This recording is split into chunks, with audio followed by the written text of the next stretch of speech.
جو لوگ پردیس میں اور کافی عرصے سے پردیس میں ہیں اور ان کی عمر 45 سال یا اس سے اوپر ہو گئی ہے، وہ اپنے آپ سے یہ چیز ضرور پوچھیں کہ ان سالوں کے اندر جو ہے انہوں نے کتنی سیونگ کی ہے، کتنی پراپرٹی ہے ان کے پاس، کیا اتنی سیونگ ہے کہ وہ جب چاہیں جو ہے پاکستان میں اپنا کاروبار کر سکتے ہیں، چھوٹا نہیں بڑا، یہ نہیں چھوٹی پرچون کی دکان کھول کے بیٹھ گئے، یا اتنی پراپرٹی ہے، اتنا بینک بیلنس ہے کہ آرام سے اچھا خاصا پاکستان میں بیٹھ کے کھا سکتے ہیں، گزارا نہیں، کھا سکتے ہیں آرام سے بیٹھ کے۔ اگر تو جواب آتا ہے ہاں تو پھر تو ویل اینڈ گڈ، اگر تو جواب آتا ہے نہ تو پھر آپ نے بہت قیمتی وقت پردیس میں ضائع کیا ہے۔ آپ اگر احساس کرنے میں لگے ہوئے ہیں اور آپ دوسروں کو راضی کرنے میں لگے ہیں، آپ نے اپنی فیملی، اپنے بیوی بچوں کا نہیں سوچا، تو آپ نے آگے والا جو آپ کا فیوچر ہے نا،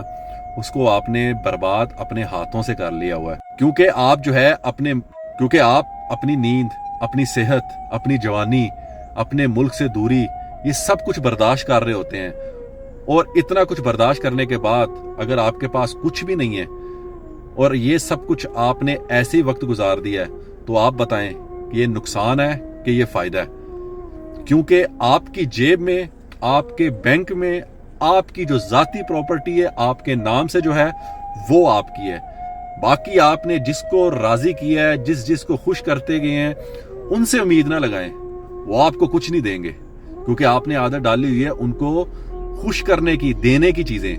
جب آپ ان سے لینے کی طرف جائیں گے نا تو وہ منہ موڑ لیں گے آپ سے۔ اور جن کی ایج 24 سال سے اوپر اور 45 سال سے نیچے ہے اور انہوں نے ابھی تک کچھ نہیں بنایا، تو جتنا جلدی ہو سکتا ہے سیونگ کرنا شروع کر دیں، اپنے آپ کو اس قابل کر دیں کہ ساری زندگی میں نے پردیس نہیں گزارنی، جب چاہے جس وقت چاہوں میں پاکستان میں اپنا بزنس، اپنا کاروبار اور پراپرٹی جو ہے وہ آرام سے خرید کر وہاں بیٹھ سکتا ہوں، اس قابل کر لیں۔ احساس کرتے رہیں، پھر بعد میں کوئی مسئلہ نہیں، جس کو خوش کرنا ہے کرتے رہیں، لیکن اپنے آپ کو پہلے سیف سائڈ رکھیں، کیونکہ آپ کو پتا ہے عمر جیسے جیسے ڈھلتی جاتی ہے انسان کی، ویسے ویسے اگر اس کی جیب میں کچھ نہیں نہ ہوگا تو لوگ اس سے آہستہ آہستہ دور ہوتے جائیں گے۔ پھر آپ نے پردیس لوگوں کو خوش کرنے میں اگر لگا دیا ہے، راضی کرنے میں لگا دیا ہے، تو کوئی بات نہیں،